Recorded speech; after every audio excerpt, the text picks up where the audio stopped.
are we witnessing the phasing out of certain roles within CS and the kind of AI takeover, or are we witnessing the kind of complementary side of AI to CS?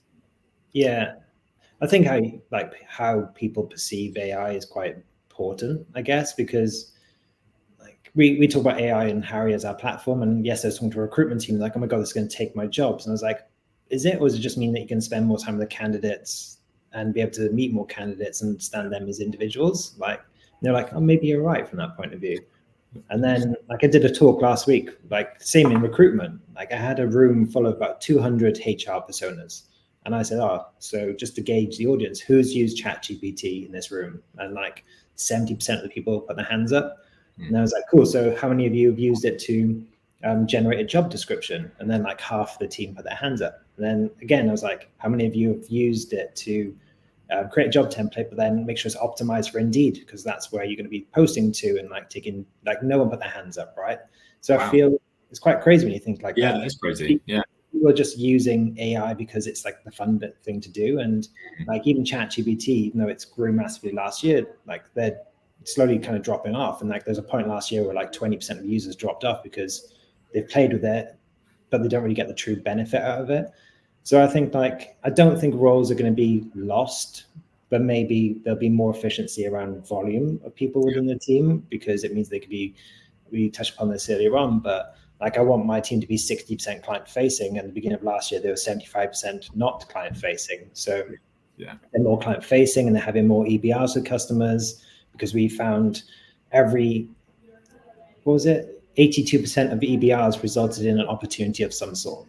So then obviously, then you start looking at it and like, wow, like if my team are doing more EBRs, we can create more CS qualified leads. And then all of a sudden we've got this lead generation team in the business. And that's more important to me and as a business as well. When you talk about commercial driven teams, it's like, well, my team are now delivering leads because the AI and the time they've got to be more successful in their roles. Yeah. And I think track that as well. And I'm sure you do, but it's a trackable metric, right? If your team are converting X number of SAT meetings to X number of CS qualified leads, then what's the value of those leads once they're sold in? And you can attribute that value right back to CS. I know you have an SDR and a sales team closing it, but where the opportunity is generated from is really, really important. And that then feeds back in as a leader to being like, this is our value within CS. And I think that's the point around commercial. It's not strapping your team down and saying, right, we need you to make 100 cold calls a day into this book of business that we haven't spoken to in the last 30 days. It's opportunity. Like, where can we see opportunity? And if you're commercially minded, you will look for that opportunity. Yeah, no, exactly that. And I do think as well, just like the thing about me is that I like to keep up to date with what's going on and like follow certain people, listen to certain podcasts and get alert. I did a post this morning about like death of the email because but like what's going to happen is like you're going to get loads of AI generated content that's quite personalized to you, and then all of a sudden you're just going to get more junk than ever before. And like even see it on LinkedIn, I don't know if you see it, but more inbound messages than ever before now on LinkedIn. And it's just like lead generation companies. I'm sure recruitment businesses do it a lot as well. Yeah, they do. And it's like, it's quite difficult because then you just like switch off, and like I just let my message notifications grow now on LinkedIn. I don't bother going through them. And then the next stage is that they're going to build tools to AI screen Gmail and make it sure that you're getting content that's right for you. So I think email habits will change over the next 24 months. And then when you're thinking about that, it's like, well, if Gmail and email is going to change, what's that going to mean for like how people engage with you? So is it more community driven software where they can engage in community and search like a GPT around content and things like that within your platform and surface the content that's personalized for them? I think that might happen more. And I think people get a bit frustrated with sending an email, wait for a response for 24 hours. People just want to be told now. And I think like lockdown brought that with the kind of hands-on end of like, I'm going to order something and then get delivered tomorrow because that's convenient for me. So I think a lot will change. But going back to kind of AI stuff, I think rabbit hole. It's all right. I'll bring you back in line. But I think it's really important that CS teams set their own desired outcomes of what they want to achieve for 12 months, 3 months, 6 months, and not just take the next flash in a pan feature that's out there in a certain product. And then also talk to your suppliers. Obviously, I work with Gainsight, but working with them and beta testing features that are coming up, make sure you can get involved in that sort of stuff if you want to. Some people just want to be delivered and told what's coming, but we quite like building, I guess, and being innovative and being involved. A good example is that Gong's a good example. We use Gong at Harri, and it is very sales orientated as a tool. But we met with the CSM and they supported us and said, look, these are actually good use cases in Gong. So we put together templates to screen desired outcomes. So I get alerted then if calls have desired outcomes. It's not alerted, but a report that says, these are the calls last week. These are the number of desired outcomes discussed, and just have those conversations.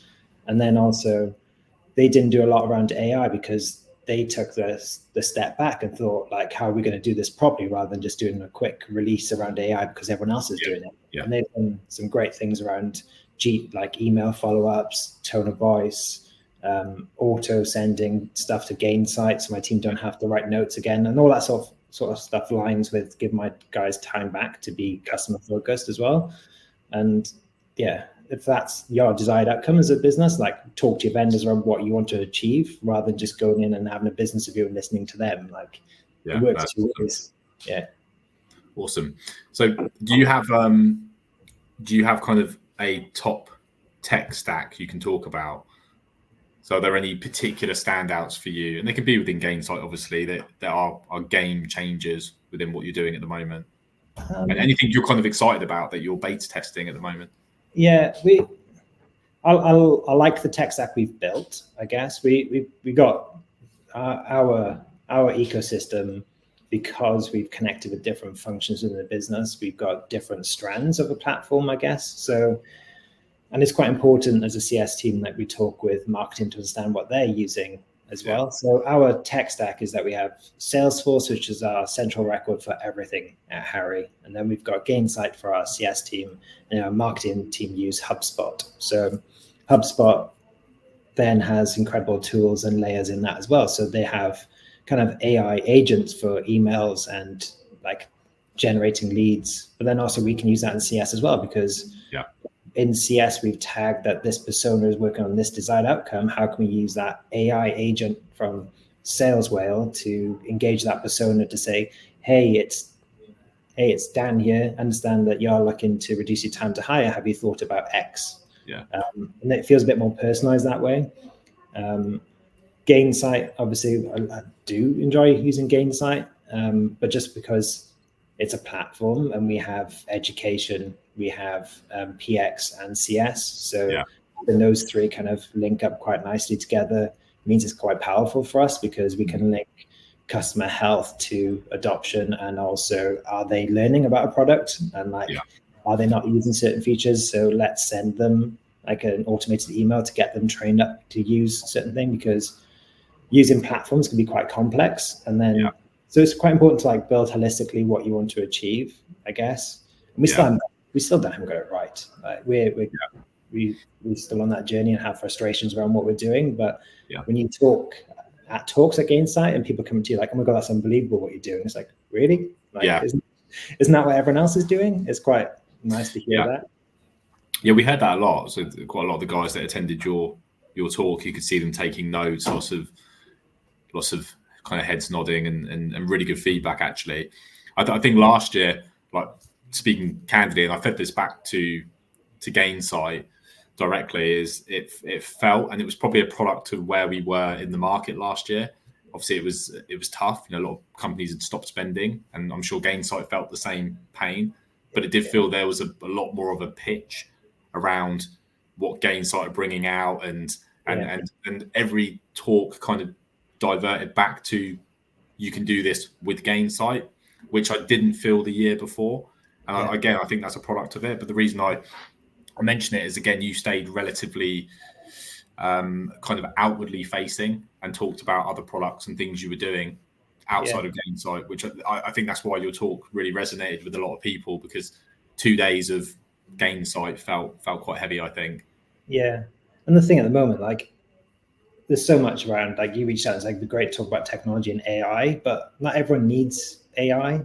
Like, that's the reality of it. And I think people need to be able to go, well, I don't need AI in this part of my business because we're quite efficient. Like, no one really looks at it. They're just like, I need AI. It's like, do you? Like, why do you need it?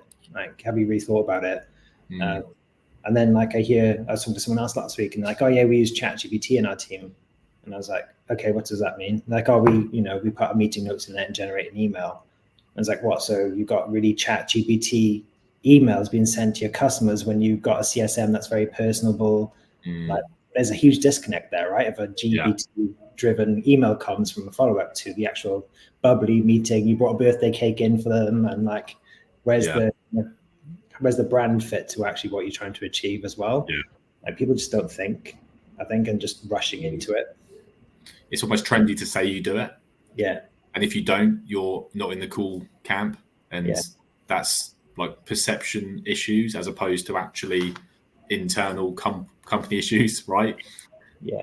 And it's the same with LinkedIn, right? You see it on LinkedIn where everyone now wants to do a post using ChatGPT with emojis everywhere and using words you never heard of. Like, it's painful. Like, you just click on it and just like, you just don't read, you just scroll. It's like, oh, there's 50 emojis there. Like, what's the next post? And it's, I think like LinkedIn as well, if you're a pro user, they've also got a button now, which is you press and it says generate, AI generate. Improve or something with AI. And it's like, really? Like, can you just like, you go on there because you want to feel connected to the community, and then you're putting up this like AI barrier all of a sudden. Just try and write how you speak. That's what I typically say. Like, how would you explain it to someone, and just write it in that way? Grammatically, it might not be perfect, but people will connect with the way you sound. And if they hear your voice as well, if you do video content, I think that's really important. But for me, things like ChatGPT, we use it. We use it quite often actually, but it's not to create content. It's to help with ideas, and you might be putting something down and think, actually, that's not coming across the way I want it to. Chuck it in there and see what viewpoints you get back from it. And I think that's interesting. It's no different to having Google, which is more of an intelligent, suggestive, have you thought about this sort of situation? So that's where we would use it. But to write posts, you can quickly see, and I think there will eventually be things on LinkedIn that will just call out AI written posts. You can see quite quickly who does and who doesn't use it, because it's just it's crystal clear. Especially the emojis that they pop in there. I find that hilarious. And there's nothing wrong with like improving your post using it, or like, can you just check, or please check my grammar on this and rewrite. That's different.